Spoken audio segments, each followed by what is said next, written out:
All right, today we're going to go over linear and angular speed. It tells us the formula for the length of a circular arc can be used to analyze the motion of a particle moving at a constant speed along a circular path. In geometry, you use the formula for arc length, S equals R times theta. That arc length was this portion right here. That's the arc length. We'll be using a little bit of that formula that you used in geometry. So S is the arc length, and R is the radius. And then theta is going to be our angle, and it must be in radians. Since the circumference of the circle is 2 pi r, it is easier to use the radians. For linear speed and angular speed, we're going to use the following equations. So linear speed is the arc length, which we just said was s, divided by time, which we'll say as t. Now, I'm going to go ahead and replace that with theta times r over t, since s is r over r times theta. So I can just go ahead and put that arc length on the top there. And that's going to be the speed at which a point is traveling around a circle on the outside. So the speed that goes around, that's our linear speed there. We're going to represent that as units over time measurement. For angular speed, the angular speed measures how fast the angle changes, and that's in radians. And so it tells us here, and it looks like a W, but it's really the angle like this, is the central angle over time, so our theta over t.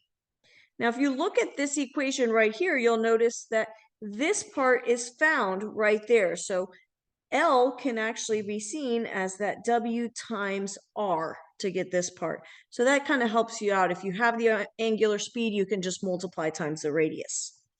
So the information we're going to need on these is first our theta, which again, it must be in radians. And 2 pi radians is equal to 1 revolution.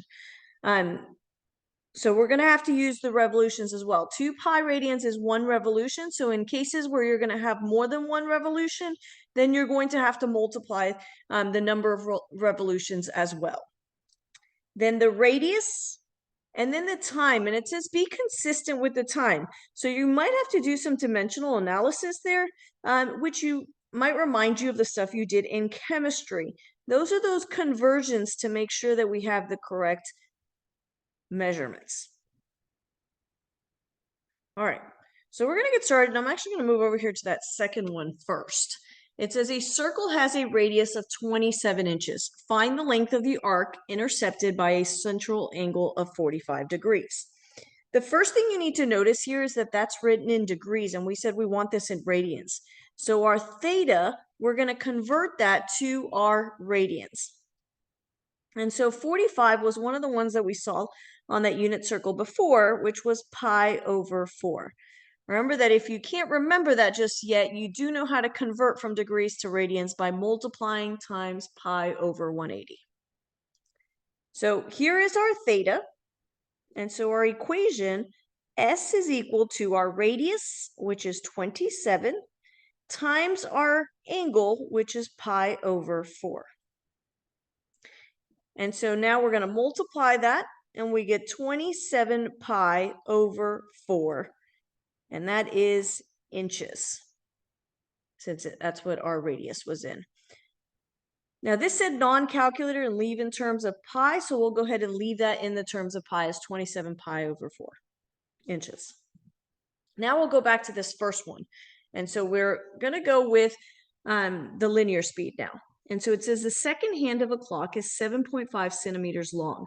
Find the linear speed of the tip of the second hand as it passes around the clock face in centimeters per second. So we're going to set up our L here. And we want to multiply our angle times our radius. And so it said, start with the radius here, 7.5 centimeters.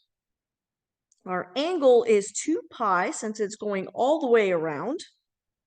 That's 1 revolution, so I'll go ahead and multiply that 1 revolution. And then I'm going to divide that by 60 seconds.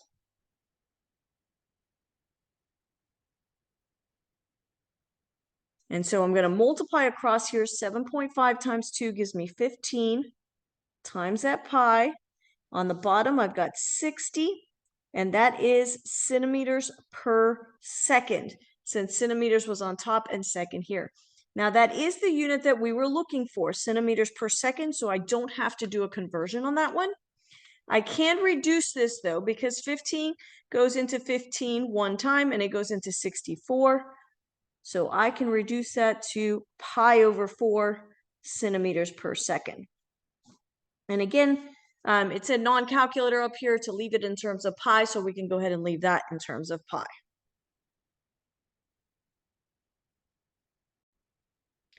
Now we're going to look at some angular speed, and it said the engine of a sports car rotates 5,000 revolutions per minute, RPM. Calculate the angular speed of the engine in radians per second. So we're looking for that radians per second there. You always want to keep in mind what our final answer should be. We will have a conversion this time since it says per minute here. So let's get to that. All right, so our angular speed, here's our formula. Angular speed was our theta over time. So that's what we're going to want to set up here.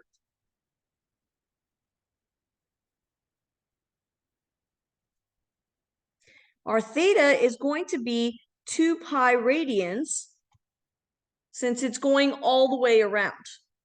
Now we are going to have to multiply that times 5,000 revolutions because that's how many times it's going to go in that.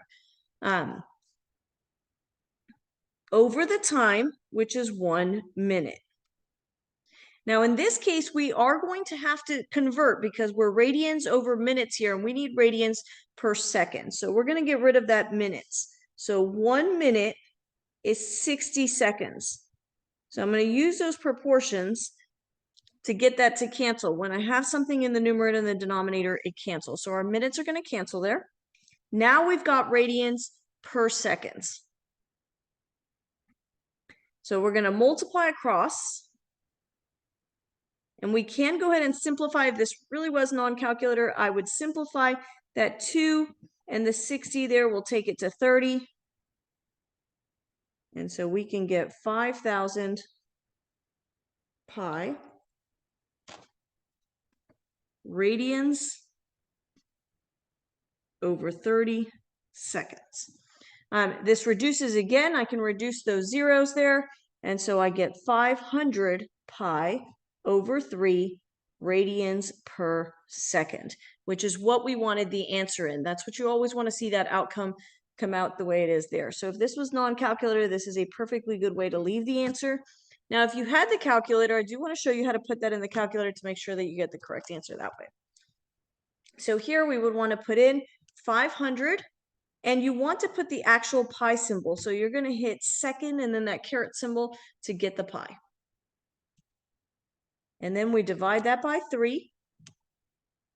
And so there it is at 523. Remember, we keep 3 decimals, radians per second. And so there is our angular speed. Sometimes you'll see that written as angular velocity as well. All right, for our next problem, it says a Ferris wheel with a 50-foot radius makes 90 revolutions per hour.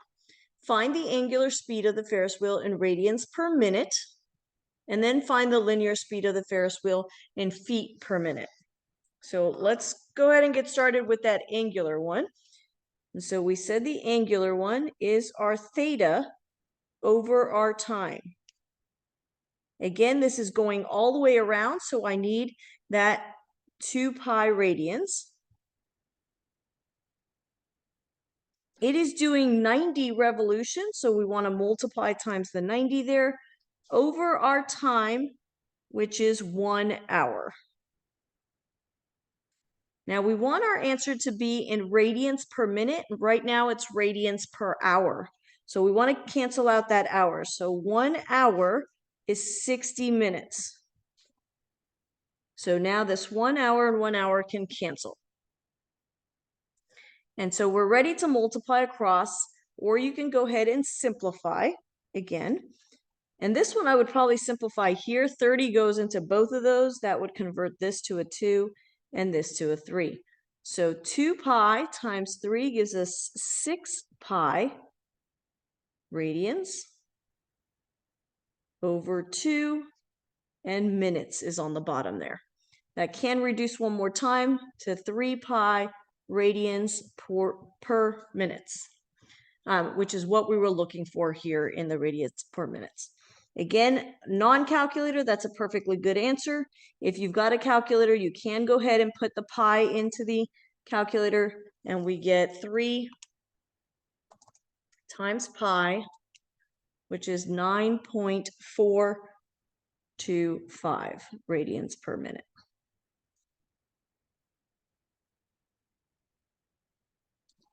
All right, for the linear speed, so let's talk about that formula here. We said the linear speed is theta times r over t.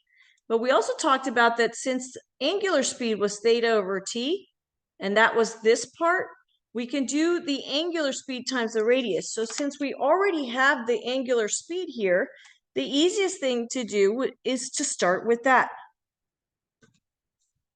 So our L would be equal to 3 pi radians per 1 minute. And then we're going to multiply that times the radius, which is 50 feet. And so 3 times 50 gives us 150 pi feet per minute. And that's 50 feet for 1 radian. So that's how those radians cancel out, if you want to know how that conversion goes. But there's our answer of 150 feet per minute, which is what we were looking for here. I'll go off to show you on the side that it does work. So L is equal to, if we did it the other way, 50 times 2 pi, so the radius times the angle, times the 90 revolutions, over 1 hour.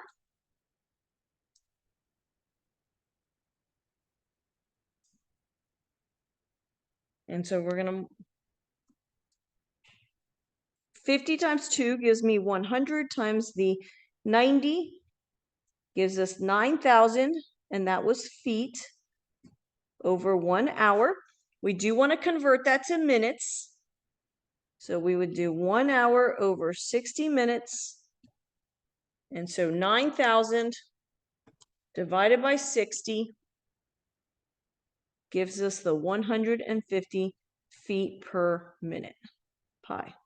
Forgot that pi there. Don't forget the pi. And so there would be our answer. So whether you do it with the longer formula, or if you already have the angular and just go ahead and multiply it times the radius, you are going to get the same exact answer. So that's just a little bit of a shortcut there. All right, the last problem we're going to look at here, it says a 90-foot long irrigation sprinkler line rotates around one end as shown below. The sprinkler moves through an arc of 120 degrees in 3.5 hours. Find the linear speed of the moving end of the sprinkler in feet per minute. So we're looking for this linear speed. So for linear speed, I need theta, and this theta here was given in degrees first off. So the first thing I need to do is convert it to radians. We always want to be in the radians. So I'm going to do 120 times pi over 180. Those zeros cancel out, and we get left with 12 and 18. 6 goes into both of those, so that is 2 pi over 3. So that's going to be my theta. We see that the radius there is 90 feet, so I've got the radius, the theta, and then my time is 3.5 hours. So I'm ready to set up my equation. So L is equal to my theta, my radius, which is 90 feet. That's 1 revolution over 3.5 hours.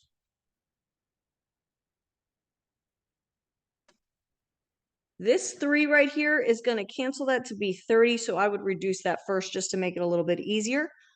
Now 2 times 30 gives me 60 pi, and that's going to be feet over 3.5 over hours.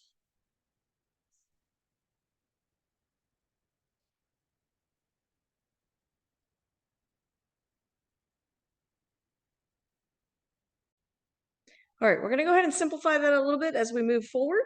And so if I do 60 divided by 3.5, it's going to give me my decimal value. It is easier to keep working with the fraction, so I'm going to hit math and then enter to get my fraction back.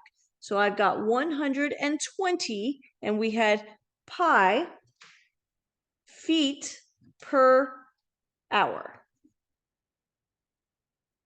Not to forget the 7 on the bottom. Now this is an hour and we need it in minutes. So we need this feet per minute, and we have feet per hours right now. So I'm going to convert my 1 hour is 60 minutes. And so that hour can cancel out there. And now we're ready to multiply across. So when we multiply across, we get 120 pi feet on the top.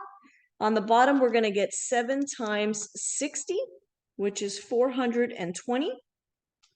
And that's going to be minutes. And so now we can reduce that. 12 divided by 42.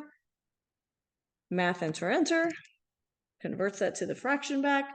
And so we get 2 pi over 7 feet per minute, which is what we were looking for. We wanted it to be in feet per minute. If you wanted to go ahead and convert that to a decimal value, if it was on the calculator portion, you can do the 2 times pi, divide by 7, and so we get 0.898 feet per minute.